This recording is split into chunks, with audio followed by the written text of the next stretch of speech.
Afternoon, guys, and as we all know, we lost at the weekend to Manchester City in the Carabao Cup final, but I think with all intents and purposes we certainly fared a lot better than what we all expected. But most of us were fearing the worst, and it wasn't the case, and it was proved so by the performance. The performance was superb, absolutely superb. I've obviously done my review on the game, as you know, but the aftermath is what everyone's talking about, and in particular Kappa, the goalkeeper, and was he aware that he was being asked to be substituted or not? Well, joining us today is a gentleman by the name of David, and I brought David on because people call me old school. This guy has been supporting, going to Chelsea since 1967, the first All-London Cup final, of course, when we played Tottenham. David, what's your take on Maurizio Sarri, mate, and all the negative stuff that's going out at the moment with regards to him, and in particular the Kepa situation at the weekend? Yeah, I think leaving aside the Kepa situation, I think his communication skills are a little bit iffy. He's obviously Italian. I think it was obvious from the way that the team was set up and the way they played as a team, 100% for 120 minutes against arguably the best team in Europe, that he completely controlled them. The team played his way all the time, absolutely every second of that game. I thought we had 4 clear chances, and I think if we were under a little less pressure, we would have banged at least one of them in, and we'd have won the cup. I think the situation with Kepa, I think, was genuinely I thought that he was thinking that it was a recurrence of an old injury and that he needed to come off. And I think the goalkeeper was trying to say to him, "No, fine, I'm fine, I'm okay to carry on." It was like they're both saying a communication problem that looked ridiculous on TV. The Kepa accepts that he should have respected the manager's decision, and he's apologised for that, and he's accepted a fine, and the fine's going to be paid into the Chelsea Foundation. I don't think that'll happen again. That's obviously something they'll have to deal with it internally, which they have done. It looked ridiculous, but you've got 2 people who clearly, can't communicate with each other. He showed passion. He wanted to stay on. But tactically, it probably would have been the right thing to do to bring the other goalkeeper on, because he's a bit of a goalkeeper specialist. But he accepts he's wrong. He's held his hands up. He's apologised to the club and to the supporters and to all the players, and he's taken a fine, and that fine's going to be paid in the Chelsea. I think we should give the young fella a break and let him let the manager take the pressure off. Let the manager just, let him develop this attacking, this new tactical formation that he's trying to do. He brought some youngsters on, gave him a chance. I think he's listening. He's trying to give the youngsters a go. I think he could well, if we give him enough time and we just give him enough support, I think we could end up seeing a team that actually plays the way we've always wanted them to play, creating chances all the time. To create 4 clear-cut chances against Man City was quite an achievement. It was more than Man City could achieve. I couldn't name one single clear-cut chance that Man City actually created. So that is quite a tactical feat, and it was just unlucky he wasn't rewarded with at least 1 goal.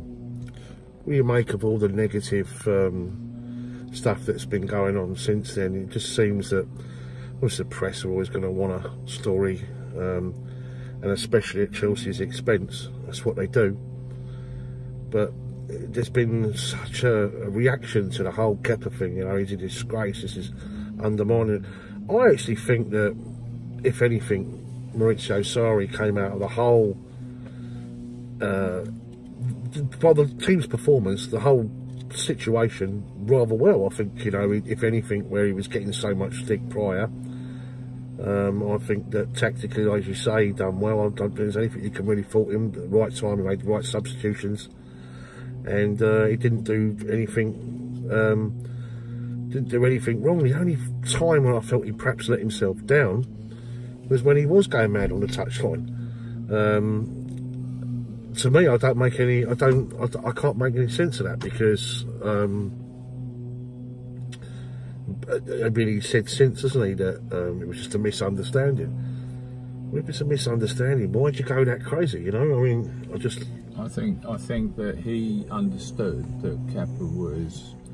He understood that Kepa's old injury had reoccurred, and he wasn't fit to carry on. And Kepa went down with cramp, didn't he? Well, you know, we all thought.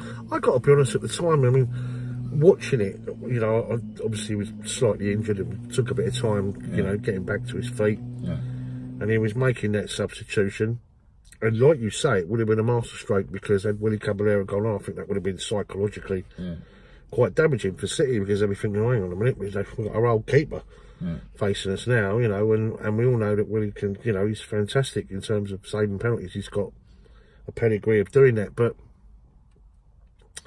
he wasn't able to make that substitution. But to actually make the apology after you've just, I don't know, he threw up all his arms and, you know, and went to walk out and then come back in. And what I'm trying to say is he'd done so much right. He proved all the doubters wrong, the people that hate him. And then, to me, that was probably the worst thing he could have done, you know, because it gives the haters a chance to, you know, to bash him up and that. There's some people out there that the Marat, if we'd have won, you know, and then let's be honest, it was only a penalty kick away from winning. If we'd have won that, there's people that just don't want him full stop, you know what I mean, Dave? So, and I mean, what do you make of Chelsea's season this? I mean, there's only one trophy now to go for, and obviously that's Europa League. What do you rate our chances of that, and what do you rate our chances on sort of finishing the top four, Dave? I think now that the team has grown around the system, we've got every chance of winning that Europa League, and we've also got every chance of getting in the top four. And I think if we get in the top four and we win the Europa League, and if we'd have had that tiny little bit of composure in front of the goal, we'd have won that that League Cup. And I think if we just give the guy a break and let's see how they finish the season, let's see what we can achieve, and then he's got the whole of closed season to. Because he never had a close season, did he? He never had. No. He came in late. The club were fucking about with the whole Conte situation. Yeah. Shall we get rid? Shall we not? And all that. And it was, is he going to PSG? Or very late. He took over very late. So he has a whole pre-season to develop his tactical. And we were good at the start of the season. Let's not forget that. You know, where we beat Manchester City. Yeah, but it requires. I think it requires a different level of fitness. And I think that if he gets to work on that during the whole of the close season, I think we could see them playing that way during the whole. It takes a lot of energy to play. It does, yeah. And let's be honest, it took Pep Guardiola time, didn't he? I mean, they were getting pinged at Everton. Do you remember 4-0? And people forget that. You know, I think what it is, and I've said this before, and I went out and I put a video out there, and I said we've been spoiled, Dave. You know. 22 trophies in 22 seasons. That could have been 23 at the weekends. You know, we've been spoilt, mate. And we can still get a trophy this season. Well, Europa League, absolutely. You know, there are some decent sides left in it. Obviously, Arsenal's still in it. I think Inter are still in it, aren't they? And there's still some decent sides, Lazio. So it's not a foregone, but we've got as good a chance as any. For sure, like, you know. Just a quick word on Tottenham tomorrow night. Do you think because of the energy we used up, the 120 minutes, we're in a bit of trouble there, and or do you think because it's Tottenham, they'll find that energy from somewhere, like, you know? I think the players will go out there and they'll carry on exactly the same as they played against Man City, slightly more attacking, and I think they'll beat them. And I think, quite frankly, they have to beat them. You know, that's the one team in the world you've got to beat, and I think them players know that and understand that, and they've got a system that they trust in now, and I think that system with those players, with the history of the club, will actually beat Tottenham. And then I think we'll be looking at different headlines. That's what they've got to do. It's a results business. They've got to walk away from Tottenham with a result, and I think they will get one. And I mean, with regards to Roman, can you see? I mean, I heard he's had 4 bids now from the Steel guy, and the latest bid was 3 billion. Yeah. Could you see Roman selling the club, or do you see he's rejected them all? Yeah. And he's not entertaining any of it. Yeah. Obviously, we've got this transfer issue now, this embargo, where we can't sign anyone now for the next 2 transfer windows. Yeah. But that might not be so bad, because we can then blood the kids in, and we've all said they need a chance, you know, and that's the one thing. Isn't that what we want? You know, I mean, like, you know, Hudson-Odoi, absolutely, every time I see that kid, he looks better and better and better. Yeah. We want Ruben on the pitch, you know. Yeah. We want those kids, Ampadu, you know, out there. Yeah. He's a quality player, you know. They've obviously got a little way to go. You know, you can see that they've got talent, and they're improving all the time, and they need to be blooded into the team. We can't just, you know, it's going to be difficult. Eventually, we're going to play them a lot more often and give them time in actual games to develop. But they've got to come up that little bit more to demand that against players who've got more experience and can deliver that quality. But I think he's very, very, very close. Those 3 players are very, very close to playing a lot of games. They'll probably get 20 games next season, they'll probably get 30 the next, and then 40 the next. I mean, you know, they're a year or 2 away from being regular Chelsea players. I think that Abramovich is clearly upset at not being given a licence to visa. Officially, he can't actually run a company in this country, so he has to let it go. But he's a businessman, and he'll wait until somebody pays him, you know, exactly what he wants. So when they do, I think you'll see a huge investment into the club. It's a different animal that anyone's buying now, isn't it? I mean, it's a blue chip club now, and you're going to get a lot for your money too. You know, that's why the Arabs you fancy, like the Saudis, you know, because the London influence and the West End and all that sort of stuff. But it's Jim Ratcliffe, isn't it? Jim Ratcliffe, the Still guy, he's worth 30 billion. I think it's 30 billion. I think he'd be able to.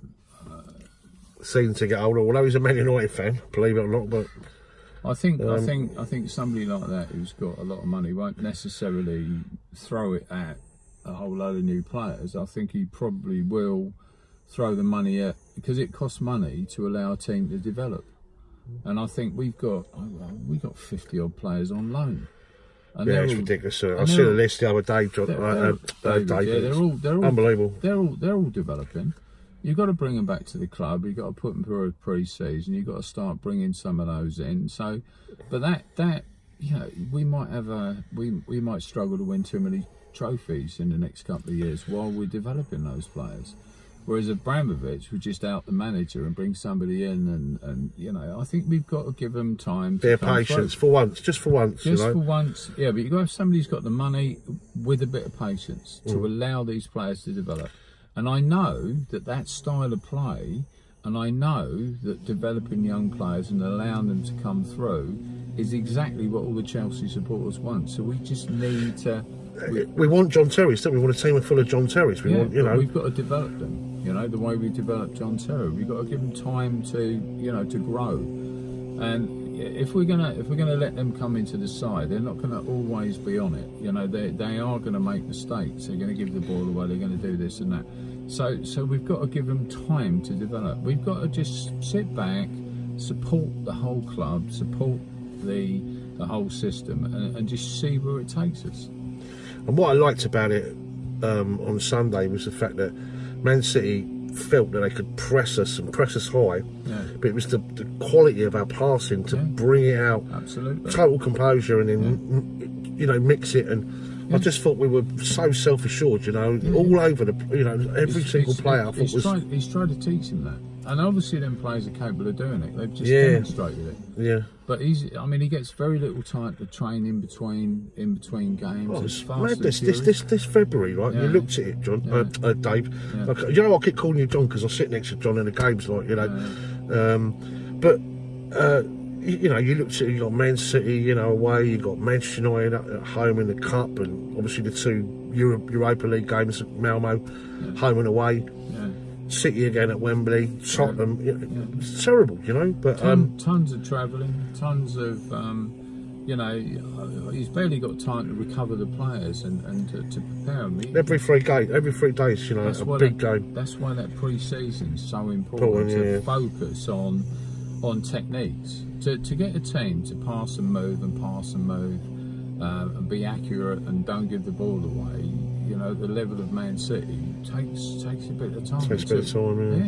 It took Man City a bit of time, but I'd like to think that we'd be up there next season, you know, competing with them. Last and obviously by no means least, Eden Hazard, who I thought was superb, really superb at Wembley. Real classic Eden Hazard performance. Is he going to stay, Dave? Are we going to keep him, or are we going to lose him? But will he stay, especially with the fact that we won't be strengthening from, unless of course we win the appeal? Can you see him in a blue shirt next season, mate, with a new contract signed? I think that Hazard is. My instinct tells me that Hazard couldn't play the way he plays if he wasn't totally committed to the club. Right. I think that he loves living and playing, you know, in the city.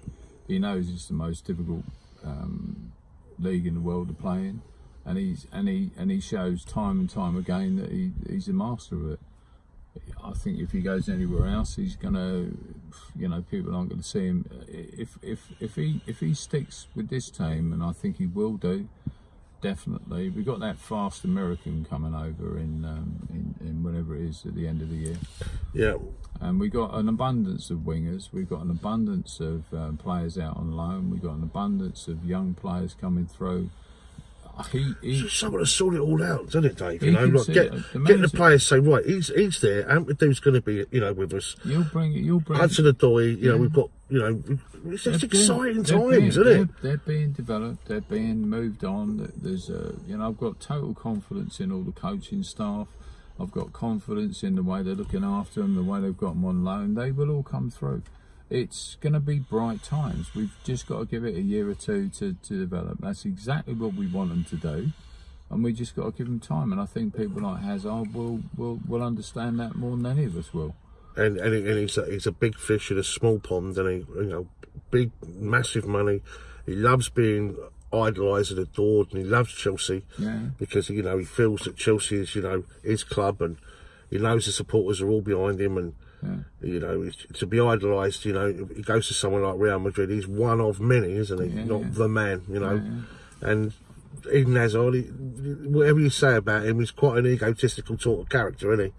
And I think that matters, you know. Why would you change if your family are happy, you love London, your family are happy with, you know, and you're happy, and you're getting top dollar, no less than where you perhaps would get at Real Madrid or something along those lines, then why wouldn't you stay? They could be. He's not a mercenary, is he? Like a Thibaut Courtois, you know. It's all about. They could be the best team in Europe. We could outplay Man City as early as next season. And you've got to have that belief, haven't you? I mean, absolutely. You'll only get that through consistency. You know, with one manager to see through a system that's capable of outplaying. We need a plan B and C and D, And you give him a couple of pre-seasons, you give him a couple of years to develop some of them younger players, and we'll have all kinds of options.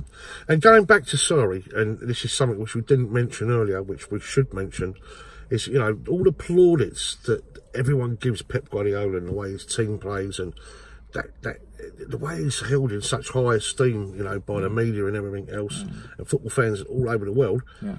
What does he think of Maurizio Sarri? He actually thinks he's a genius. He was saying tactically, he said the movement, the space, the difference between where Kante was playing and Jorginho, you know, and everything. He said it was absolutely incredible. He believes that Sarri is a tactical genius, and he said that on more than one occasion. And he loves watching his teams play. You know, he actually learns from him, and he studied him, and he's pitted his wits against him, and Sarri out-thought him and outmanoeuvred him, and with a bit of luck, we'd have beaten him. And we got draws against Manchester United, draw against Liverpool in the league. We were only seconds away from getting a victory there. It was that wonder goal from